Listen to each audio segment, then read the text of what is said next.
Welcome back to Transfer Review, and today it is me and Michael telling you all about the papers, news, and going into a bit more detail about all the transfers. And Mikey, we're kicking it off with a f***ing big one. It is a big one. Cristiano Ronaldo may be leaving Real Madrid, and his destination could be Juventus in Italy. Now, it comes after his Champions League win last season in 16-17, when he was supposedly going to become the most well-paid player in football. That's what Florentino Perez promised him anyway. I think Messi and Neymar on about 40 million euros a year, and Perez said he'd pay him more. However, he won the Champions League this season just gone, and still nothing has happened. He came out in his interview, said he's not happy, and look, his contract runs until 2021, and his buyout clause was set to 1 billion euros. However, on top of that, that is allegedly also gone down to 100 million euros,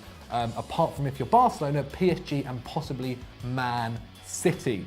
Now, there's one big club that are after him, Mikey. Who are they? I've already said Juventus. You've already said Explain why. Well, yeah, I mean, it's been all over the news, hasn't it, over the last day and a half.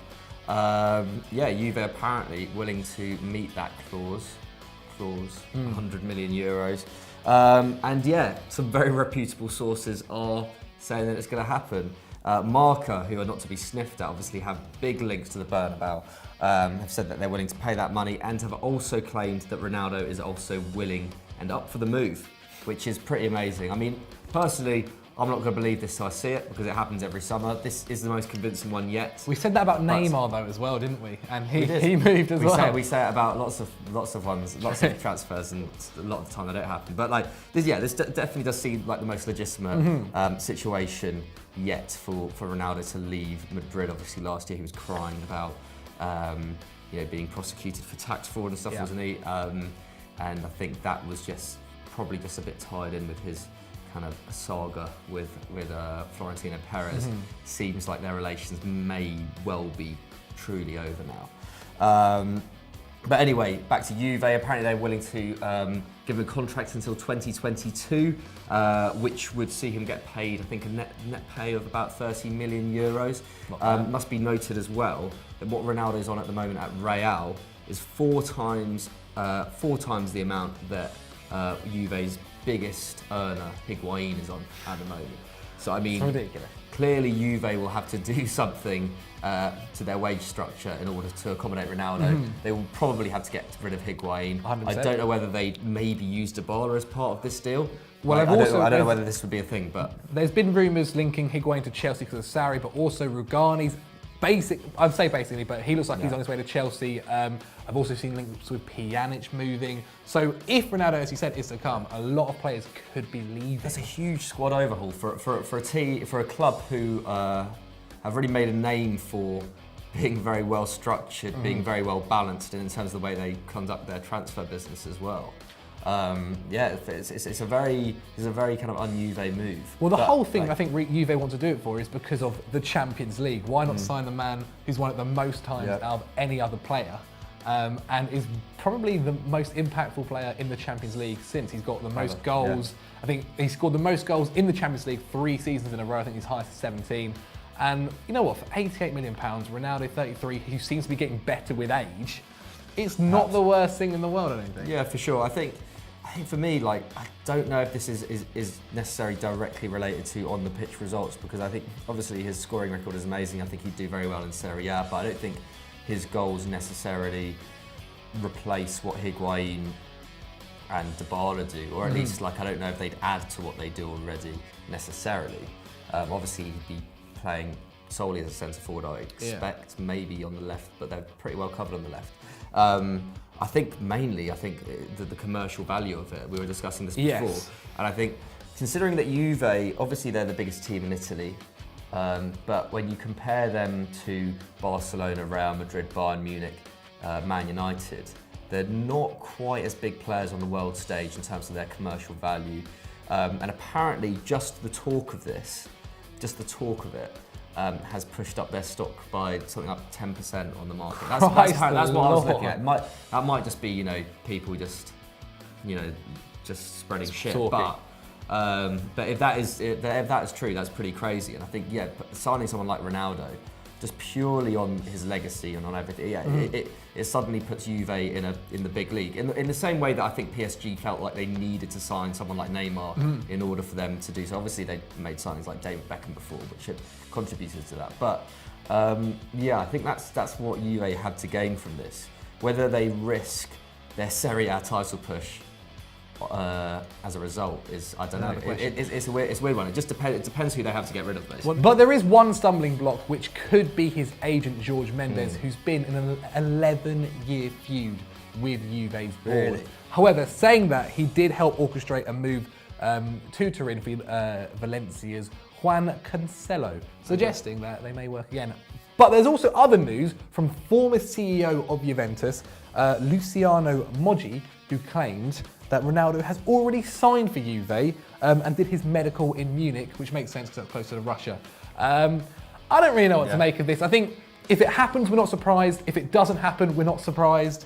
But what do you guys think? Let us know in the poll above. So our next big piece of transfer talk concerns Manchester City, who have been a little bit quiet in the transfer market up until now, but apparently this week they could be wrapping up both the signing of Riyad Mahrez and Napoli's Jorginho. First, starting with Mahrez, obviously they've had a lot of interest in this guy for a while, haven't they? Had bids rejected in January. Leicester fended off interest for him. Clearly, very important player at the King Power, isn't he? And had an amazing season this season, perhaps as good as in the title-winning season. Arguably, I wouldn't say it was quite as good, but the it's still a results solid. As good, but his season. performances were excellent. But it looks like they could be agreeing on something like a £60 million fee. I think that's fair, fair enough. And then obviously Jorginho's coming in again, a long-term target of Pep, especially in the build-up to the summer. Had an excellent season at Napoli. Really ran things in the centre of the park for them. And apparently, the Italian is due to arrive in Manchester today. Ooh. Stop press. As the clubs have apparently agreed a £48.5 million That's not too bad. deal. It's cheaper than I thought it'd be. Which is, very cheap considering the current market, considering the general demand for central midfielders at the moment, especially from English clubs. And apparently they've already found a replacement in Fabian Ruiz, Napoli have.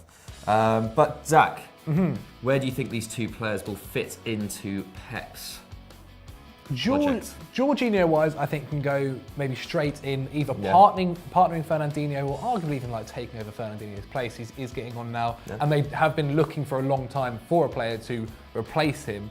Riyad Mahrez-wise is a bit more questionable. I think he has to go there accepting I'm not going to be starting every game. He'll definitely probably start on the bench as well. Yeah, but he can do what Bernardo Silva did this season. Try and make an impact when you come on and eventually push yourself into the starting 11. Silva did it. David Silva as well. He can always get injured every now and again. You never know. And Aguero, if he was to get injured, they could push up Sterling into forward position. Then comes Riyad Mahrez on the wing. And it's something that he could do. But I don't think it's a bad deal. I think £60 million is not too bad. It's good for Leicester. It's good for City. And I think that's the key thing that City needed to do now, is just they've already got a core squad, and all they have to do now is buy players that they could fit in around them, / if someone is to get injured, help them out as an improvement on their current players. What's your thoughts? For sure, I think I pretty much agree with you, to be honest. I think Man City are basically doing what Chelsea have failed to do in recent years, in which they've built on their success. And no one would really even have sniffed if City had not really made any major moves in the transfer market this summer, apart from maybe in central midfield, because they clearly do need options there. I think when it comes to Riyad Mahrez, I think, like you said, I think he is just going to have to accept that he's going to be on the bench and probably be reduced to FA Cup and League Cup starts, to be honest, because I think unless they do have major injuries, and obviously we saw the injury to Sane earlier in the season gave Bernardo Silva a route in, they're still very heavy on that right-hand side. There's not really that much cover on the left. Riyad Mahrez tends to play on the right or can play centrally as well. And the fact that Jorginho's coming in, if Pep decides that he wants to play him with Fernandinho, then what does that mean in terms of Kevin De Bruyne's position? Does he move further forward? And obviously David Silva as well. So they're very, very top heavy. I think there's still arguably there's still work to be done in the defence in terms of reinforcements at least, because they were very, very good defensively last season. But Company, he's one injury away from basically retirement now. Yeah, for sure. And I mean, he has had a very strong 6 months Company, but yeah, for sure there's no certainty of him being around for long. If Otamendi or Stones get injured, then suddenly Laporte, they cracks a I bit. guess. Yeah, for sure. I completely forgot about Laporte actually. I still think, and in the full pack positions as well, they could probably do with cover. They've got a really well. It's hard to, you can't really complain as a City fan, but I don't know whether Mahrez is necessarily, at least not the best value signing. The only complaint I'd have maybe as a City fan is maybe the issue of Chelsea, like you mentioned them, is your youth. You've got Phil Foden there. I think Brahim Diaz as well is also a very good talent. Yeah. And although Foden didn't play 5 games, he actually got a Premier League medal.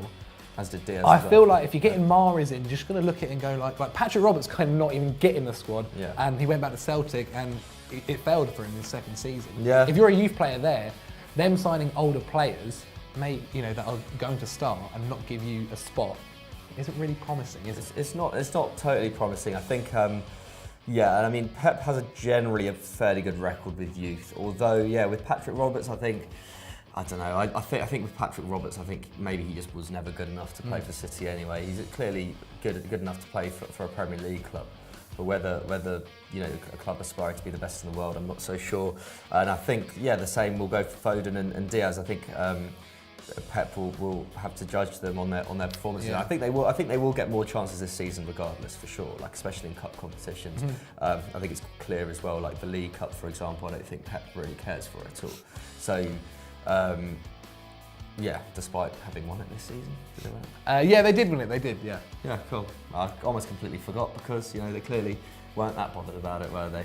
At least not until the final. So anyway, what do you guys think? Are these acquisitions good for City? Are they good for the Premier League? Are they good for the players, most importantly? What do you think of Jorginho? Because I probably haven't seen him play enough. I don't watch enough Serie A to really know his all-round talents. Clearly he is very, very highly rated. So let us know that as well. Mikey, we've got a Chelsea transfer now, so I'm happy.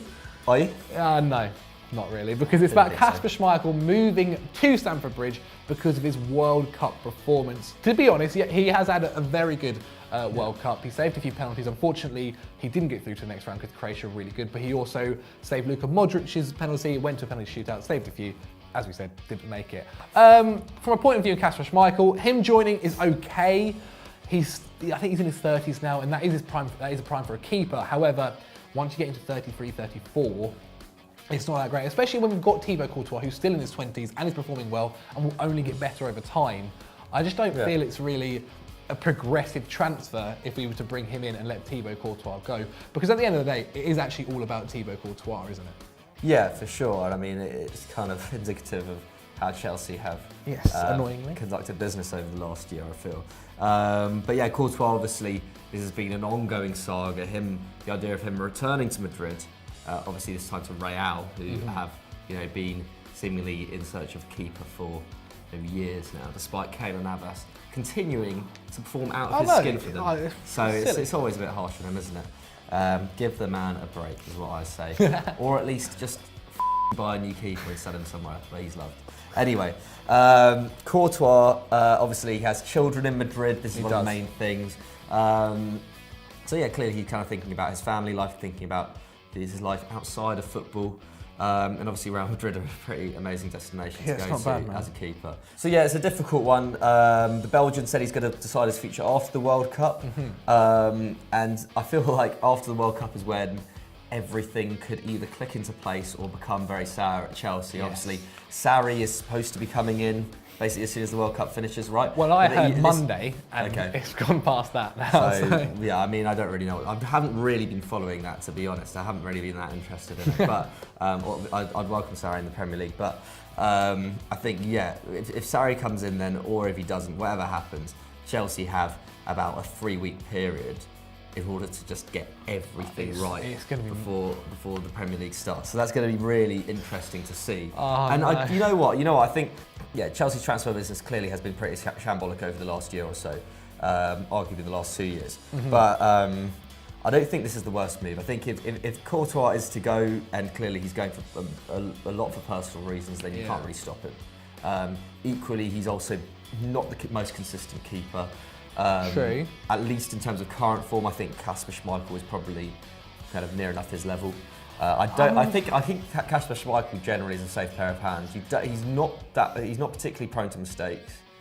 Like, would you not say? Like, I would not mind Kasper Schmeichel being in goal. It's not a bad thing. However, I feel if we're going to let go of Courtois, over 100 million. I don't think, because he's so young and you know he's going to be at Real Madrid for a long time. Cash in on that. The only issue is whether he signs his contract or not, because Real Madrid can play with that. They just say we'll wait another year and get him on the free. Because on top of that, the other keepers that we should, in my eyes, be going for is either Oblak or Alisson at Roma. Alisson's also been linked to Liverpool a lot. However, that has seemed to die down a little bit recently. And Oblak, I think he's only going to leave if Chelsea or any club spend £100 million on him. Which I think is silly. I don't see why any club isn't doing that. Yeah, he is the best. He's 100%. One of the, I could argue he is maybe the best keeper in the world currently. Especially that game against Arsenal was unbelievable. Yeah. Basically kept them in the tie to win the Europa League, not Champions League. No. But yeah, so I feel like we should sell Thibaut Courtois for £100 million and then buy Oblak for the same money. If we have to spend a little bit more, fine, so be it. But essentially we'll be only paying another 20 million or something like that. In an ideal world that would happen. But we don't live in one. So Schmeichel, can't wait for you to have the number 1 shirt. You know, see how you do next season, isn't it? Oh, So our final transfer rumour of the week is also a Chelsea player, Willian, apparently to United or Barcelona. Tell us more, Zach. Yes, well, apparently he's hoping to leave London this summer. There was obviously that public falling out between him and Conte when he posted that photo of us winning the FA Cup and then literally covering Conte in emojis. One of the weirder fallouts I think that's ever happened in football. Yes, strange. But yeah, last season he made 55 appearances in all competitions, scoring 13 goals, and was actually one of Chelsea's best players, especially for a few months when Hazard wasn't doing it. He came in, I remember a game against Brighton when he scored 2 and got me a lot of fantasy points, which I came second in the league, if you're wondering. Now, however, he was left out in the FA Cup starting lineup, which we won. And as we said, Barcelona and United are after him. But Mikey, which would be better for him? Let's start with United first. I think in some ways United would probably be better for him. I think he would almost guarantee a starting place at Old Trafford, considering that United basically have no options on the right because they seem to be, Mourinho seems to be adamant that Sanchez cannot play there. So yeah, I think United would clearly be the better option for him. Obviously, he stays in the Premier League, which a league that he's very used to now. Very much knows his strengthths. Mourinho's also a massive fan of him, isn't he? Yeah, I mean he was pretty much the only player who kept on playing for him, wasn't he? Back in he signed him as well. 2015. So yeah, exactly. And Mourinho loves Brazilians as well. Claims that can't not have a Brazilian squad. So it could be the second Brazilian this summer after Fred. And obviously, Mourinho loves experience as well. Apparently, he's willing to pay £60 million for the 39-year-old. I'd take it. I'd put that in the pocket easily. That is ridiculous money for a player who is. I really like Willian, but £60 million at 29 years old, I'm not really so sure. I think I'd much rather go for someone younger. I would have maybe rather have gone for someone like Lucas Moura back in January before he signed for Spurs, seeing as he wasn't going for anywhere near as much as that. But yeah, I'd say probably that would be the better option for him. I don't really see where he fits in at Barca, considering the fact that they have Ousmane Dembele on the right. They have, as backup for sure, but I don't know. At that age, it just doesn't seem like a very Barcelona signing for me. Well, according to Sky Sports, Barcelona actually started talking to Willian a few months ago, really? Which is interesting. And on top of that, Coutinho has also been talking to Willian at the World Cup, because obviously they're together, and alerted Barcelona that Willian is desperate to play for them. Barcelona are also looking apparently to sell Paulinho, which could make room for Chelsea's Brazilian. I'll be honest, it did surprise me when I saw the report saying that Barcelona had bid £52 million and had been rejected. Because I feel like £52 million for a player who is getting on now, isn't, Conte-wise, isn't favoured by the manager. It's, just put it in the bank. Like, spend it on another player, spend it on a younger player, spend it on another player at least. I just think it's a bit silly, and as you've already said, it doesn't really fit into the Barcelona squad. What would you say right now if you're Willian, your ties to United aside, would you go for? Difficult one. Maybe go to Barcelona. Yeah, because I mean, in terms of playing time, you won't get as much, but probably enjoy yourself more at Barcelona. Brazilians are also raised with the whole Real Madrid Barcelona thing, aren't they? Because that's where Ronaldinho played for essentially as well. He would have grew up looking at him. Yeah, to an extent, and just the style of play as well. But I don't know. It's a difficult one. I think clearly, if you move to Barcelona, okay, you have maybe a bit more media attention, but I think living in Barcelona, better quality of life than in Manchester, let's face it. So I'd probably do that. Should we send it to a poll being then? by the sea. Hey, send it to a poll? Yeah, throw it to a poll. Where would you go if you were Willian? Vote up there. So that's the end of transfer review. As you can tell, Mike wants to get out of here. We're a little bit tired. It's a long day. It's hot. Make sure you're hitting us up on Instagram, on Twitter. Get us to 5k followers. Get Mikey to 10k followers. Yes, please. We need a brand deal. I'm not getting paid enough here. I really hate London's expensive. But Mikey, what should they do now? There you go. Stat was the champions. Bobby Seagull versus Patrick Van Starten. Fantastic showdown that was. Indeed. And yesterday's World Cup review relived that great penalty shootout. Still can't believe it happened, to be honest. Anyway, don't forget to like and subscribe. Bye. Thanks very much. See you later.